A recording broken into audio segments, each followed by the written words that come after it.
King Island Racing Club.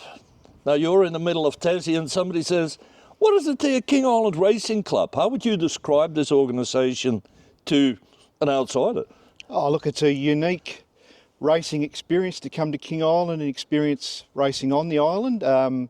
Tas Racing is very supportive of racing on the island. It's unique. It's in the beautiful part of the state, and we're committed to help with the King Island Racing Club as much as we can.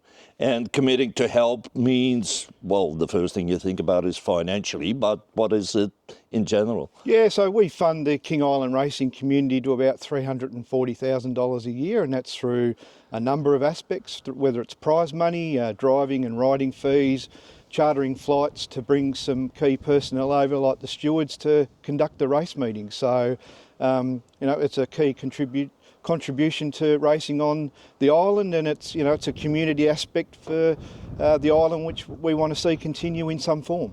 Now, some might say that's a lot of money. It is a lot of money, but obviously that creates some economic impact to the island, especially during December, January period. And it's, you come to the racing on King Island and it's a good opportunity for the locals to get together and see everyone, and also a good opportunity for those that are travelling on the island to come and experience King Island racing. Now, we often hear that people say, oh yeah, every year we're struggling, are we getting enough horses, trainers, support, and this, that, and whatever. How do you see the future of King Island racing here? Oh, look, King Island racing has its challenges. It's no different to a lot of the other country racing areas where participants are getting older and we're struggling to attract younger people into the industry. But I suppose over the last 2 or 3 years, we've always had this conversation around this time that we might struggle to get the season up. But the meeting last night, they were very vocal that they would love to see the racing continue, and we're supportive of that and working with the club to ensure that happens. Now, people outside of the organisation have often said, and this is what I pick up here and there, is that they should increase the prize money and you get much more possibilities of horses coming to the island, trainers coming to the island. Is that a fact or doesn't really have an impact? Oh, look, that's a complex matter. So there's rules around, I suppose, prize money levels in thoroughbreds and harness that we've got to be careful of, and also, it's something really mindful. If you increase the prize money levels too much, does it attract interstate or Tasmanian trainers to come over and take the prize money? So we're really committed to make sure that we've got the right balance and prize money levels are at the right level, that that the locals are earning some prize money, and those that want to send horses over as well are also earning some good money. You mentioned younger people. Is there a general sort of happening that younger people don't seem to be that interested in horse races, greyhound racing, whatever racing? I think you're right. I think younger people have got so much on now around. They've got differing things to do, and I suppose a lot of people grew up previously in the racing industry, and that's not happening anymore. So we're very aware of that, and it's probably more challenging on King Island. King Island used to have a really huge pony club scene, and that's not as big as what it used to be also. So it's got some challenges that we need to work through as a whole industry about how we can attract some younger people to the industry, and King Island's not immune to that. How do you attract younger people to the industry? It's a really good question. So what we've been doing from a Tas Racing point of view is going to places like AgFest and rural shows to try and tap into those kids that haven't grown up into the industry and try and see if there's some interest for them to join the industry. Then we need to have some training and some education and some skills and pathways to make sure that they've got the right path to move forward into the industry. So that's something we're working on now. We've just recently done 3 days at AgFest to try and generate some interest with those people. So as we go back to the kids have got so many differing options now. A lot of sports played Saturday mornings. It's difficult, especially with the thoroughbred code. Kids of today don't want to get up at 5 o'clock in the morning and work in a stable. So it's a challenging environment that we're working with. I always wondered about it. Why do we train horses that early in the morning? A lot of it's historical, but I suppose when the big estates, they race every day, they've got to get their horses work before they go to the races every day. So I think we've seen definitely times are starting to get later in the day. You know, the days of starting at 3 o'clock are gone. Our track's now only open at 5 o'clock, and in time that may extend to, you know, a more reasonable time to start work. Tas Racing has got a good future in Tasmania, yes or no? Oh, we think so. Yeah, we think the racing industry. You know, we've got challenges, unlike in most industries, but you know, we've got a government that's committed to the racing industry. We're working through the funding deed renewal at the moment, but prize money levels are really strong. You know, we've got really good tracks and facilities at the moment. You know, we're always happy to help out with King Island and try and improve the facilities over here, and we'll continue to do that. We've been having a meeting a couple of years at this time of the year. We're inviting Tas Racing people over just to see the general view of, you know, the people's thoughts on going ahead for the next season. So on behalf of the, you know, racing committee, we're financial enough. We're happy for, you know, we'd love to see the season go ahead for the economic side of the King Island and for the community. Yeah, so we had 22 people there last night, which was good. And I think the general feel is people would like to go ahead, but we need the people on the ground to help. Yeah, so like we're all getting older, and it's, you know, just we all do it for the love of racing. So we need people to come and help on the ground to help the trainers that we do have, or bring in other trainers to help get the horses done for the day. Like all the trainers don't start at 5 o'clock here. Some start later, and you know, like because some still do work. So, you know, we need yeah, people on the ground to help. We love to go ahead. We like to go ahead. Are we going ahead?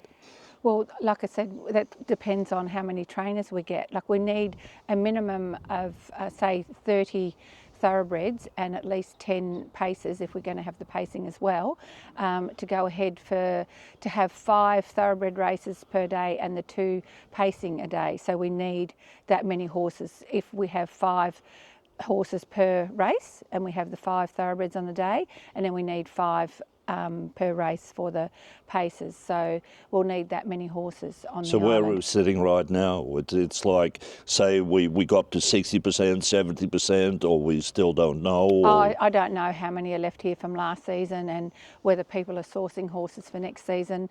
Yeah, I haven't heard. Like the trainers do that side of things, you know, so it's, yeah, and unless they come and physically tell me, or, you know, like email to the race club and say, look, I'm going ahead with, I'm going to have 8 horses. It'd be great if they could do that. But, you know, if they would commit at this time of the year, so we know, do we start getting sponsors to go ahead and all that sort of thing. So what is sort of your deadline? When do you sort of know, have to know? Well, at least September, because the paces start like mid-August and the thoroughbreds normally start maybe mid-September. Or you can, you know, like buy horses ready to go and bring them over early November, you know, so that they're here for official trial day, because it really takes probably a good couple of weeks for horses to get over the boat trip. So, you know, they need that much time to recover, to be physically fully fit to race. Now, last year you had Taba here, as we know him, with horses and training and doing, and is he going to be back, or people like him coming across, or? Well, he's very, very keen to see King Island racing continue. Him and Sue loved it here. Like he's been very good mates with Bill Hayes, so because Bill came the year before as well, and they were at Rod and Val McGarvey's property. So that was really good, and Taba come along to help Bill, because it is a lot of work. Like Bill is not young anymore either, so Taba, he was a jockey, a picnic jockey, so he couldn't ride here, but he still did the track work for Bill. So, and he brought some of his own horses as well. So they had 8. Yeah, To those who don't know, what is a picnic jockey? I know what a picnic is, but what is a picnic jockey? Well, they have a different standard of racing, or, you know, like different prize money. So, and they're allowed to ride a little bit heavier, the picnic jockeys. Yeah. So, and we have A and B class racing here. So it's just a little bit different. So what can we do more on the island? Where could people do more? Where could people get involved, and how, and doing what? Well, like, yeah, everyone needs a licence these days. So you've got to do a TAFE course to get a licence to be able to be a stable hand. So you can just go along to help the trainers that we already have, just help them go and get the horse ready, saddle it up, ready for the person to ride, or help lunge, pick up the poo, feed the horses, fill the waters, that sort of thing. So, and then come here on race day to help saddle the horses and bring them around this mounting yard and that sort of thing. You just need help. Like if a single person has 4 horses and they still work full time, like Tammy Muir, she still works full time, Debbie Monson still works full time, so they need people on the ground to help with that side of things. And then you've got to, like pick up all the poo, like put the horses out to the paddock, because you don't leave horses in a stable the whole time. It's not good for the horses. They need their time to run around the paddocks and that sort of thing. So it's all work. So what you're saying in a way is there's a lot more to do than what people see on race day. Oh, absolutely, yes. And all the trainers, they do a professional job here. Like they present the horses really well. Everyone takes pride in what they do, like how they present the horses on race day. So, yeah, like back in the day, our boys, Sean and Justin, they were riding very early before school, 5 o'clock in the morning. They just loved it. Sometimes they might. So how to bring the love across? Yeah, that's a right. battle, Well, isn't it? It is a battle. Yeah, so they've got to love it, and we're all volunteers. Like they don't get paid, So you've got to love it and be part of something that's so good for the community. So King Island, get up, stand up, support, because we don't want to see this going. Yeah, that's right. See, the kids used to, you only had to be 12, but now you've got to be 14 to be able to help to start. But I mean, there's plenty of adults out there, like if we've got some footy teams, which I think are involved in ownership, like take it in turns going to help each person, but then they all need to just do a little TAFE course on how to pick up poo. But, the King Island economy benefits so much from this race club.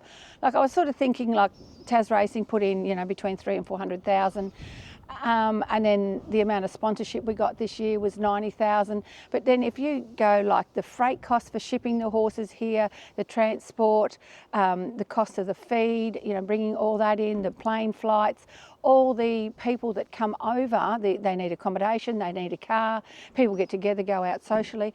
It brings in well over $1 million, the turnover for the economic side of King Island.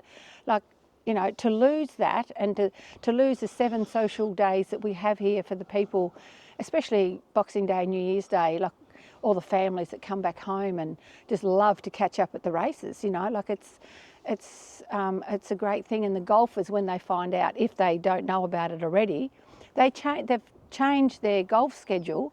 They play at the local golf course, so they do play golf in the morning and then come here for the afternoon. It's people just love it, and to have so much support, it's really good.